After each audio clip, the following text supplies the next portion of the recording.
All right, Israel. So, um, you guys just seen the little herb garden I showed you, the community garden, and I basically did that because of what's going on right now with the coronavirus and flu. I mean, it's just getting real crazy out there. And any of my knowledge, I know the Lord says a prudent man keeps his knowledge to himself, um, but He also tells us you know, to save the house, to come for the lost sheep of Israel. He also tells us to do that too, So I'm gonna pass my knowledge on to Israel, and whoever has the spirit of Israel, they're gonna listen, and they're gonna take heed, okay? Because the Most High always talks about dealing with the plants and the greens of the earth that He put here for us, the wild stuff too, not just the stuff you can grow. All right, so right now, man, these are the last days, man. These are the last days. The signs are all there. I know some people they don't want to believe it. They still are in denial. They still, nothing like this has ever happened. No, don't get me wrong. Empires have fallen, but as far as in the lifetime that most of us have lived, they haven't seen this happen. Some of us ain't like a lot of us wasn't alive for the Great Depression. Most of us wasn't alive for the Great Depression. So I'm gonna get right into it. Second Esdras, verses 49, but I'm gonna start at 47. Okay. Woe be unto thee, thou wretch, because thou hast made thyself like unto her. Now, what her is he talking about? He's talking about Babylon. Remember, Babylon is always spoke of like a her, like a whore, the whore of Babylon. It's always spoken as if it's a her. So when he says wretched to thee, he's talking about Israel trying to make yourself like Babylon, trying to be like your other nations, the other wicked nations. And this is what else he says. Let me read on. And has decked thy daughters in whoredom. Now, when he say whoredom, I know a lot of us just think about, sexual acts or whatever, but it's not just talking about sexual acts. It's talking about spiritual whoredom too. Worshiping other idols, other gods. Idol worshiping, period. We all know that. I mean, you could be the simplest of Israel, know that's in the commandments. Okay, so we talking about whoredom, worshiping other gods. Spiritual whoredom as well as carnal whoredom. Okay? And has decked thy daughters in whoredom, that they might please and glory in thy lovers, which have always desired to commit whoredom with thee. So these other nations have been wanting Israel for a long time because they know our power. We the only ones that don't know our power, but they've been, oh man. It's like when you see a girl, your height, when you was, a virgin or whatever, you seen a girl, and man, every time you were in school and every time you seen her, man, she always she was the girl in school, but had the best body. Remember, she had the grown girl body. That's the one that everybody was talking about. They like, man, I wish I could deal with her. You know how we were when we was little, when we was, in grade school. I wish I could mess with her and this, that, and the third, but she was too fast for us. We were scared of her, right? We were scared of her. She was too fast for us. That's how we should be with Babylon. She too fast for us, man. What I mean by, fast, right? When you say girl is fast, that means she get it popping too quick. You know what I'm saying? Like, take your time, be patient. It's worth it. You know what I'm saying? So, so they, like I said, they've always desired to commit whoredom with us. They've always been wanting to befuddle us, always wanted to make us put a stumbling block on us, and they have for centuries, decades. Verse 48. Thou hast followed her, that is hated in all her works and inventions. Therefore saith God. God's hate everything about Babylon. Hates the homosexuality. Hates the whoredom of our women. It hates the hypocrisy, the lies, the religious lies. Okay? He hates what he does, how they manipulate us. Okay? But we turn our backs to our Lord. So he might hate him, but We choosing to follow this nonsense, man. We choosing to follow this nonsense. And our judgment has come upon us, man. You seen what he doing to Rome. You see how it started in China, went up to Rome. Now U.S. is the epicenter. And where is it the most? The rotten apple. Huh. Funny how the story of Adam and Eve was dealing with an apple, tree of knowledge. And we all know, if you've been in New York City, which clearly I've spent some time there. You know, if you grow up in that, man, it turns your heart, it waxes your heart. Because it's like nobody cares about nobody in that city, man. It's all about self and money and status. I mean, we know even back in the day when in the 90s, you know, it's all about rep. Your rep. You know what I'm saying? It can't stand, and even the inventions, all the inventions that Babylon has was stolen from the Israelite people. Why do you think they want to commit whoredom with us? Because they know how brains, they know we could invent things, you know, just like the pilgrims, the so-called pilgrims and the so-called Native Americans. The whole Thanksgiving thing. They seen how we was able to survive and grow food and all that. They wanted to know that, commit whoredom. So they had to figure out a way for us to make the choice to want to do what they do. Okay? And it says right here, thou hast followed her, that hast followed her, that is hated in all her works and inventions. Therefore saith God, therefore saith the Lord. So what are you going to do? What are you going to do, Corona? What are you going to do, fires? I will send plagues upon thee. Widowhood. A lot of men going to die. Poverty. A lot of jobs. Already they said what, 3.3 million cases of unemployment has been filed, claims. Famine. Oh, that food shortage is coming. You know, that's why I'm kind of out here, you know, showing you guys different places you might be able to access food, you know, that you never really thought of, because for so long you've been eating from the devil's been handing it to you. You've been eating right out of the devil's hand for so long, where it's made your mind weak, your spirit weak. You don't even know how to get your own food. Kind of like a pet. Like if you domesticate a pet and then put him back out in the wild. That's what you see right now. We've been domesticated for so long now. It's like we're going to have to be forced to be going back in the wild. We got to survive on our own. Can you survive in the wild now? Can a domesticated animal for that long, a cat, survive in the jungle anymore? When it's been eating, when the master's been giving it his food his whole life, it's lost all its instincts. It's lost all its ability to hunt, right? Just to protect himself. It's serious, all right? I will send plagues upon thee. You see the plagues, the locusts in Africa, the tornadoes, widowhood, poverty, famine, sword, and pestilence to waste thy houses with destruction and death. Swords, man. Trump just signed, signed some type of bill where he's resurrecting 1 million National Guards. 1 million National Guards. Not nurses, not doctors. He's going to the reserves, the National Guards, 1 million of them. Now, why would he do that? Are they bringing us food? Are they bringing us masks? What are they doing?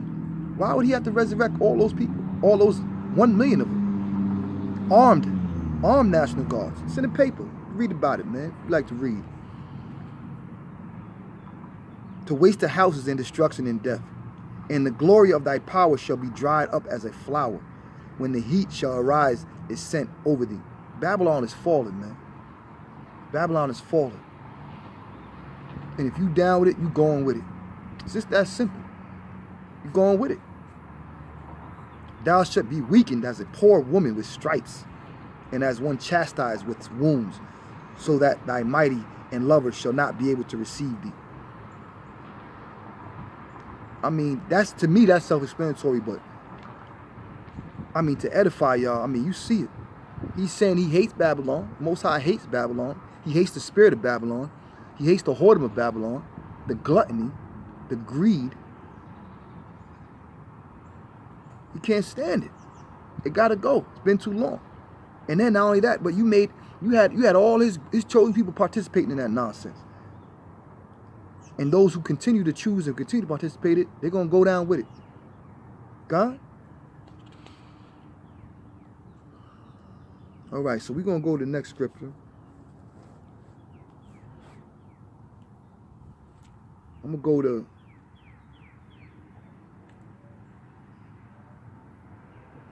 to go to Job. Okay? 20, verse 23.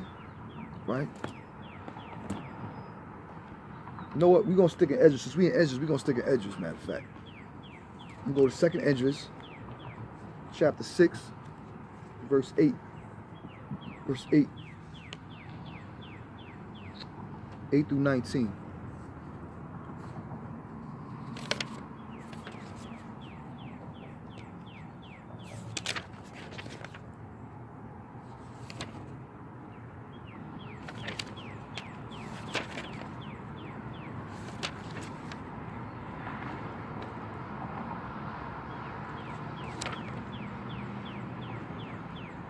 We go. 2nd Esdras, chapter 6, verse 8 through 9.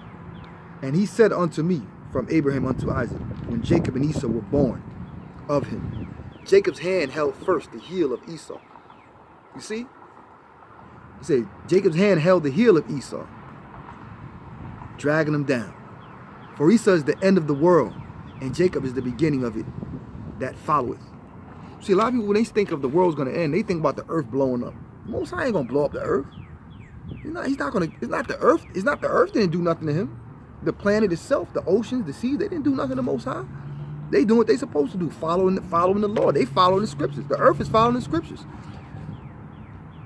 But Esau is not. Esau is not following the scriptures. So his world is going to end. And if you love his world, you're going to end with it. You're going to end with it. That's why I said Jacob was grabbing his heels on the heel of Esau. Israel, we Jacob.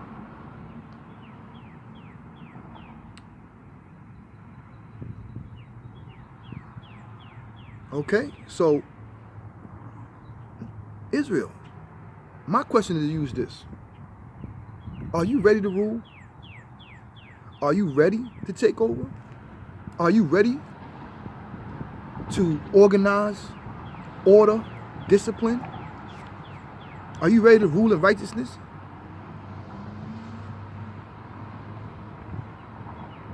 And I'm gonna go down to 19.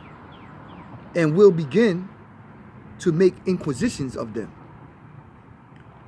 What they be that have hurt unjustly with their unrighteousness, and when the affliction of Sion shall be fulfilled, and when the world that shall begin to vanish away shall be finished. There you go right now. Babylon is vanishing away. You see it before our eyes. It's happening for my eye. I'm blessed in a way that I'm here to see this. I'm not in a way, I'm blessed that I'm here to see that. We are all blessed to here to see this, man. The Most High chose us to be here for this. This glory. I know we got children. We want our children to live. It's scary. But you really think we could go on like this another 30 years? Huh? Do you really think we can go on this with this whoredom another 30 years? 10 years? You kidding me? Come on. Come on, Israel. And when the world that shall begin to vanish away, that's what we see right now. Jobs closing, 3.3 million people filing for unemployment. That means 3 million people are out of jobs. So just getting up and going to the store, things that you just thought you could do forever. You thought this thing was gonna last forever. You thought you'd never have to plant your own food again. You thought you'd never have to figure out a way to get your own light. Huh? See, a lot of Israel don't want Babylon to fall, because a lot of Israel, y'all done cleave to Babylon. As I was speaking in 2nd Ezra 15 and 49, y'all done, you love this shit, man. You love it. How many brothers you think in prison love this thing? Huh? They might have loved it when they was out there doing whatever. But how many innocent brothers is in prison right now too? Being marginalized, oppressed by some little, you know, I don't want to get into that, but it's going away. You know, and I hope you repented, man. You know, it's time to, like I said, it's time to come back to the Father. The King is coming, man. You can't stop it. Nobody can.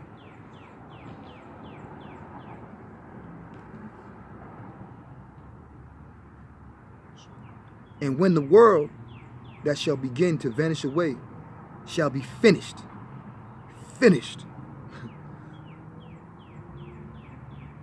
then will I shew these tokens. The book shall be opened before the firmament, and they shall see all together. The book shall be open. And what are we doing right now while all this is going on? The scriptures is opening up. And now we seeing, oh. All this stuff is in he wrote, all this stuff is written that's going on. That's what we're going to see. So that's what's happening. The book is opening up. We open the book and we seeing what we seeing on the planet is already written in these scriptures, these holy scriptures, the Torah, and our Bibles. We see it.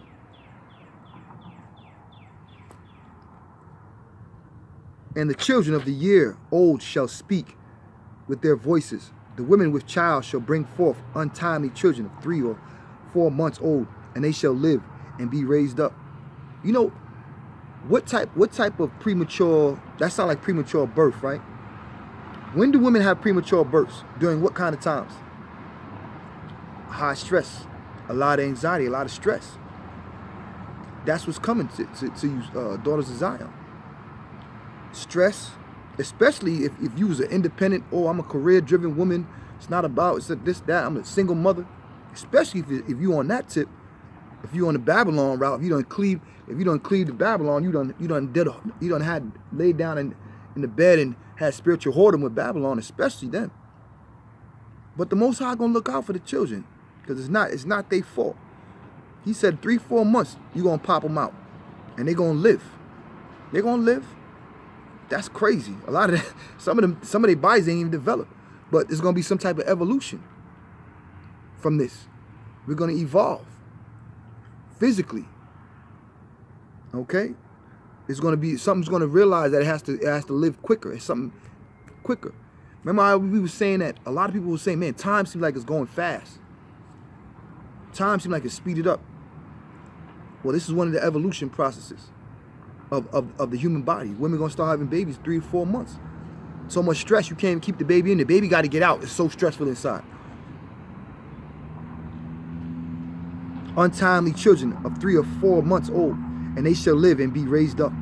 And suddenly shall be sown places appear unsown. The full storehouses shall suddenly be found empty. Your supermarkets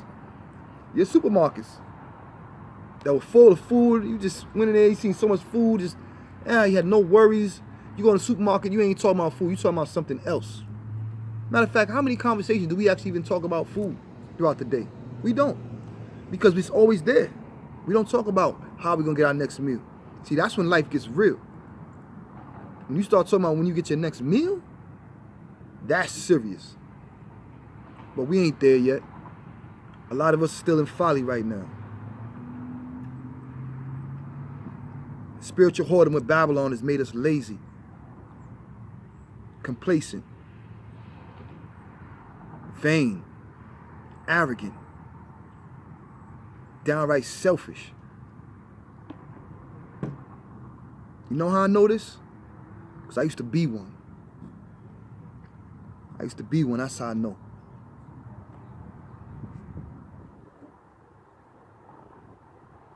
At the time shall friends fight one against another like enemies. Oh yeah. You got food, he ain't got food. Shoot. You think a friend, you think somebody gonna try to, no, you can't have none of my food, especially if that selfish thing kicking, which it will. You think of somebody, your neighbor won't come and try to clap you for a sandwich when it get that bad? He says it right here. All this is written, like it says, the books will open up. During this firmament, it will open up. And you will see all things. That's what's going to happen. It's coming. Let me tell y'all something. Because I don't want y'all to feel like I'm an apocalyptic kind of mentality. But I am about change. And I do know that this thing needs an overhaul change. I do know that. Maybe not much. Maybe not. I would love to be part of it. But if the Most High sees fit that I'm not, then so be it. Then so be it. But on a micro level, I've already created change within my own family. I've stopped the generational curses within my own family of how I run my household. You know, with my wives, how I do that. You know, so which a lot of people don't even realize. Even polygyny is a revolutionary act. This is one thing I like to, you know, I seen a debate with these two elders, and it was like a 3-hour debate on polygyny, and I mean one of the elders, I mean it wasn't even a fair fight, you know. But I think the one thing that's major about polygyny, you kind of got to live it to really know about it. You can't just look at it from the outside. But the one thing major that I've truly always understood about polygyny, and coming from a military mindset, is that it's a revolutionary act. It's like fighting a war without even fighting a war, without even lifting up a finger. Because all the things that come from polygyny are all the things that it almost beats back the curses, man. Because you have to love, you have to look out for one another. The women have to humble themselves. They can't be fighting and jealousy and all this type of stuff like you are now, so catty. Y'all so on each other's throats. You gotta have respect for the man, clearly, to share his love.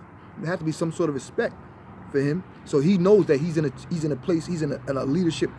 He already knows he's in a leadership position just being in polygyny. Okay?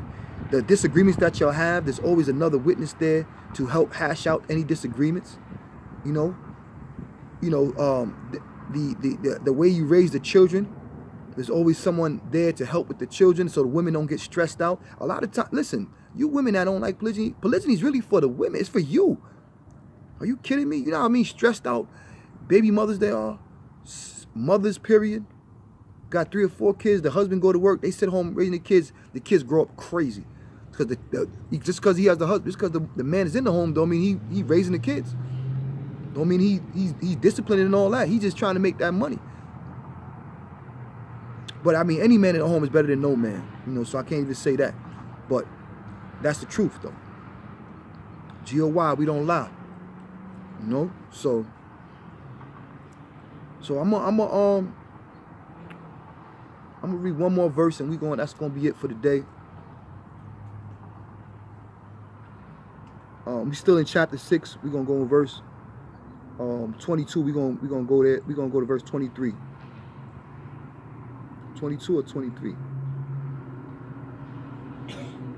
Okay, we're gonna start 22. We're gonna go down to 25.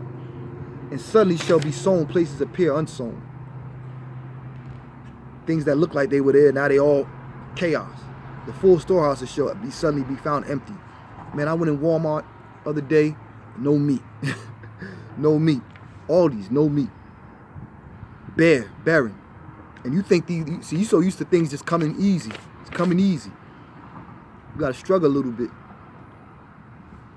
And the trumpet shall give a sound, which when every man heareth, they shall be suddenly afraid. I can't wait till them trumpets come. At that time shall friends fight one against another like enemies, and the earth shall stand in fear with those that dwell therein. The springs of the fountains shall stand still, and their hours they shall not run. We already seen the droughts throughout Australia, throughout Cali, throughout different parts of the world. We see the droughts. We see the droughts already, man. That's causing livestock to die. which causing the inability to plant food. So you can't even ship food from these other nations to come over here. They can't even get it over here. Wheresoever remaineth from all these that I have told thee shall escape, and see my salvation in the end of the world. And the men that I receive shall see it, who have not tasted death from their birth, and the heart of the inhabitants shall be changed and turned into another meaning. For evil shall be put out, and deceit shall be quenched. That's it for wickedness. And on that note, Shabbat Shalom, G.o.Y, we don't lie. And Israel, stop beefing, Israel. Stop. It's time to unite. I don't care if you come from the military background. I don't care if you come from a street background. I don't care if you come from your voice is different country, different whatever. I don't care about none of that. All I care about is that we got to unite. There's a place in the body for all of that. There's a place for a military minded. There's a place for those who are good at building, what do you call them? Carpentry. There's a place for those who are good with weaponry. There's a place for those who understand herbs, doctors, healers. There's a place for singers, entertainers. There's a place for all that in the body of Christ, but it's all done within righteousness. Stop fighting. Unite. This is the end of the day, is the last times we got to do it, Israel. If we didn't do it in the past, if anything we learned from our history is that, right? The things when we fell, going through all these captivities, is that we have to stay together. Because at the end of each captivity, we always wind up together. Shabbat Shalom. I love y'all, man.